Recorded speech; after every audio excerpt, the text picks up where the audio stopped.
Okay, let's now move on to understand, as I said, from the accounting equation, what double entry bookkeeping is all about.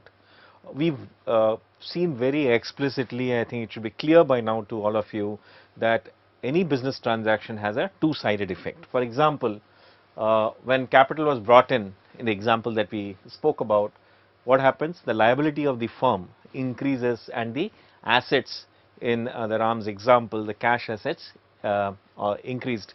So we had a situation where a cash of 2,50,000 coming in had a dual effect, which we saw. Similarly, when a loan was taken, again we had a dual effect where the cash balance went up, so also the liability to Ram's uncle.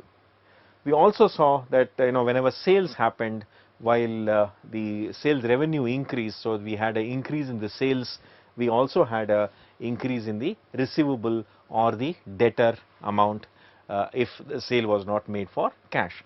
So this duality of all the transactions that happen in a business, you need to capture the effects of this duality, and that is what precisely the accounting system tends to or looks to do, because this duality is the one which is the basis on which the accounting equation will be there. Your accounting equation has to be maintained despite all types of business transactions that take place, and this duality needs to be captured in the accounting system. So how do we do that? What is the methodology the accounting system has to do that?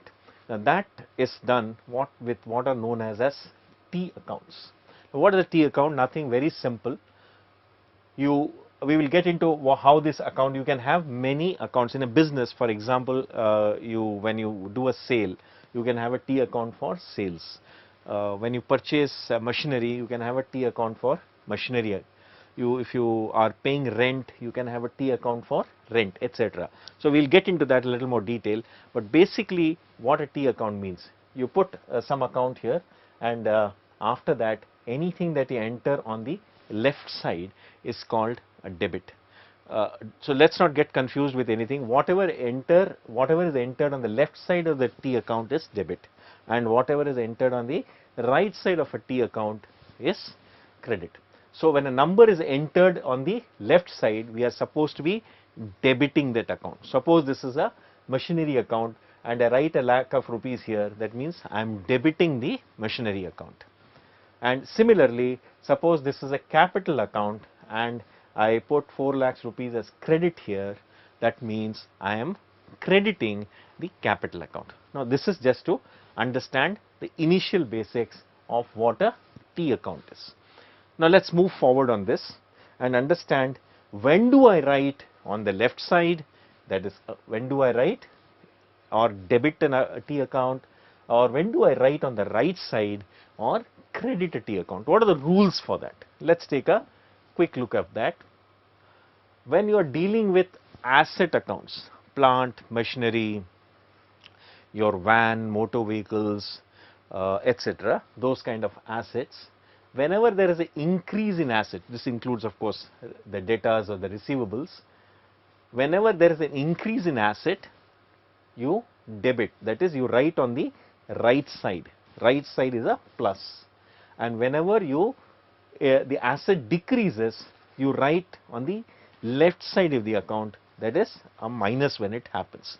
So in case of assets, debit increases, credit decreases.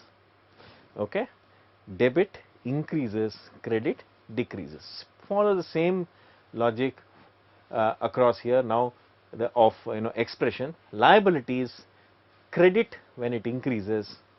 Okay, credit when it increases. As I say, credit means writing on the right side, and debit when it decreases. Owner's equity is same as liability, so credit when it increases and debit when it decreases. Income, again you credit when it increases, so sales and all should be as they come, because a source of income, they will be credited into the sales account, and debit when it decreases. Similarly, expense accounts are debited when they increase and they are credited when it decreases. So writing on the left side, right side. Left side is debit, right side is credit. I presume we're clear enough. Please note this down, because when we take up the examples, we will be using this rule to post the and write the ledger accounts like this. So I suggest you please note down, so that when we go through the examples, we know how to, which account to debit, which account to credit. Those kind of explanations will become easier. So please note down: increase, decrease, assets. When they increase, you debit that account. When they decrease, credit that account.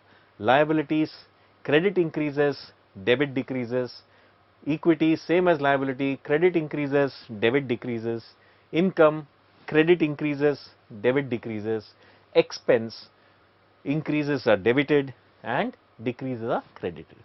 Let's sort of understand this in a little more detail by looking at a few transactions. Nothing like, transaction making it bringing more clarity. The transaction is introduction of rupees 80,000 by the proprietor. So what is the analysis? Cash is received by the business, and there is also an investment by the owner. That means cash is an asset. Now let's analyze what is cash. Cash is an asset, and as we have already discussed, capital which the owner brings is a liability. So what is the rule? Debit increase in asset. So you open an account called cash account, and you write on the, when you say debit, you write on the left side as debit cash. Similarly, you write credit on the, when you credit capital, you write on the right side as credit. So debit cash on the left side, credit capital on the right side of each of these accounts. You open a T account which says cash account and a capital account, and when the transaction happens, you debit increase. So debit cash, credit capital. Debit means left side, credit means right side. So write those. So 80,000 is written. Similarly, now cash deposited in bank. Now this logic what we explained here will follow in other transactions. Cash deposited in bank, rupees 10,000. So what you have done, bank balance has increased and cash balance has decreased. So there are two different assets which have increased and decreased. So bank is an asset, cash is also an asset. Since bank as an asset has increased, you have to debit left side. Credit has, the cash account has come down, so credit right side. So debit bank, open a bank account, write on the left side the amount concerned, and on the right side of cash account write the amount concerned. Like this, if you look at a few other transactions, you have taken a loan from Suresh. So what has happened? When a loan comes in, cash balance goes up, but your obligation to pay Suresh is also to be recorded. So cash is an asset, Suresh's loan becomes a liability. So you open a new account called loan from Suresh, and in that account what will happen? This liability is now increased, and increase in liability should be written in the right side or the credit side of loan from Suresh, and cash asset is also increased, and therefore you will debit cash, which is writing on the left side. Now let's take some of the expense account. For example, salary is paid. There is a 5,000 rupee salary, out of which 3,500 has been paid and 1,500 still has to be paid. Means what? 5,000 rupees of salary is an expense account. 3,500 actually has been paid. So which means the cash has been effected, which is a asset account, and there is an obligation to pay outstanding liability, that is you have to still pay 1,500 rupees. So what has happened? Increase in expense means debit increase in expenses. So the left side has to be of salary expense account has to be written with 5,000 rupees. Second is credit decrease in asset. Now asset, what asset has gone down? Cash. So on the right side of cash account you will write the amount of 3,500, and then credit increase in liability, and liability has increased. So you will say outstanding liability, salary is outstanding account you will open, and there you will credit or write on the right side. So that right left writing is what is all about in a T account, is all about the so called double entry bookkeeping. We will also see later how this T account is what essentially makes up a ledger, a nominal ledger or a general ledger that we spoke about in the beginning. Now, just to reinforce this concept of when to debit, when to credit, and also to give a little more thought on that, we now run through a small video clip. Welcome to Introduction to Debits, Credits, the Journal, and the Ledger. Let's get started. The first thing we need to do is define two key terms. The first term is debit. Debit simply means left. The second term is credit, and credit simply means right. Many students start studying accounting with preconceived notions about the meanings of the words debit and credit. These notions come from interactions with banks or credit card companies. It's best to forget those preconceived notions and accept that debit means left and credit means right. The next thing we want to do is to understand three key rules when working with debits and credits. The first rule is that the total amount of debits must equal the total amount of credits. Another way to think of that is that debits are equal to credits.